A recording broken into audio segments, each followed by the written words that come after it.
Vamos a estudiar ahora un ejemplo de uso de la elasticidad. Lo que vamos a ver es cómo las distintas elasticidades de corto y largo plazo producen ciertos fenómenos en el mercado. Vamos a estudiar de una forma muy simplificada el proceso de la burbuja inmobiliaria en España. Para ello lo que vamos a usar son las curvas de oferta y de demanda en el corto y en el largo plazo. Las curvas de oferta y demanda en el largo plazo son bastante elásticas, también la de la vivienda. Lo hemos dibujado con una oferta y una demanda bastante horizontal. En cambio, en el corto plazo, la oferta y la demanda son mucho más inelásticas. Lo representamos aquí en azul con unas funciones mucho más verticales. Estas funciones más verticales significan que la cantidad de oferta o demanda va a responder poco ante las variaciones en el precio. Podemos imaginar que el mercado de la vivienda en España, en un principio estamos pensando pues a finales de los años 90, estaba en un equilibrio tanto de largo como de corto plazo. Si veis, pues el precio de la vivienda era uno determinado y la cantidad de equilibrio pues la que correspondía a ese precio. Y estábamos en el punto en el que se cruzaban tanto la oferta de largo plazo con la demanda de largo plazo, un equilibrio de largo plazo, como la oferta de corto plazo con la demanda de corto plazo.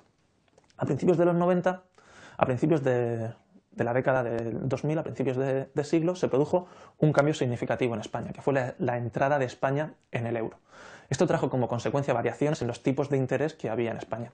A partir de ese momento se pudo tomar prestado dinero mucho más barato de lo que se podía hacer antes. Esto tuvo efectos sobre la demanda. La bajada de los tipos de interés es similar a un incremento de la renta de los consumidores. Los consumidores pueden adquirir más productos. Y esto hizo que la demanda de vivienda se desplazara hacia la derecha, tanto en el corto plazo como en el largo plazo. En el corto plazo, los tipos de interés bajaron bruscamente y los individuos estaban dispuestos a comprar más viviendas que antes, tenían más financiación.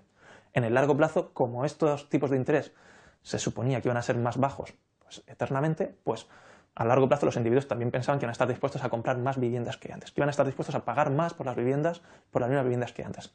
Estos desplazamientos desde las funciones de oferta los hemos representado con las flechas. Como veis, por el largo plazo vemos que, si os fijáis en las funciones pintadas de color rojo, la función de demanda se ha desplazado hacia la derecha. En el corto plazo, si os fijáis en la función de demanda pintada de color azul, la demanda también se ha desplazado hacia la derecha. Entonces, cambiamos la situación anterior. Se produjo un desplazamiento de las funciones de demanda hacia la derecha. Quitamos las anteriores y, como veis, ya no nos mantenemos en el mismo equilibrio que antes. El precio y la cantidad que había al inicio del 2000, pues ya no era más un equilibrio ni de corto ni de largo plazo. Y de hecho, si nos fijamos en lo que pasó en el corto plazo, es que con ese incremento de la demanda, pues pasó a haber un exceso de demanda. A ese precio, los consumidores querían demandar más viviendas que antes. Hubo un exceso de demanda y esto, pues como sabemos, presiona los precios hacia arriba. Esto generó que los precios fueran subiendo hasta que nos ajustamos en el nuevo equilibrio de corto plazo. Pues hubo un ajuste de corto plazo que nos llevó a un nuevo equilibrio. Como en el corto plazo la oferta y la demanda son muy inelásticas, las variaciones en el precio van acompañadas de pequeñas variaciones en la cantidad. Y por tanto lo que observamos fue una subida de precios enorme, pero en el corto plazo pues no había muchas más viviendas en venta. Sin embargo, esto cambia las cosas para el largo plazo. ¿Por qué? En el corto plazo los productores no pueden sacar a la venta de inmediato muchas más viviendas, pero estos precios tan altos que se observaron como fruto de los equilibrios de corto plazo llevaron a que los productores, pensando en el largo plazo, pudieran adaptar sus procesos productivos y para vender a esos nuevos precios quisieran vender muchísimas más unidades que antes.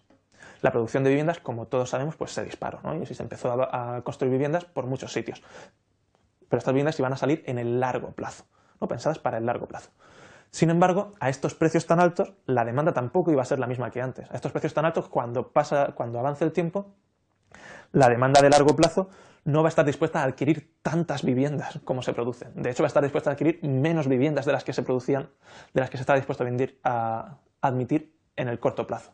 Como consecuencia de esto, pues se queda un gran exceso, a esos precios se queda un gran exceso de producción sin vender.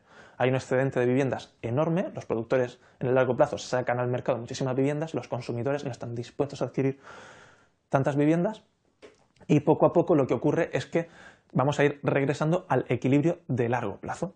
Conforme va avanzando el largo plazo, que es en lo que estamos, nos vamos moviendo hacia un nuevo equilibrio donde los precios de las viviendas tienden a bajar y la cantidad que van a hacer los productores va a disminuir.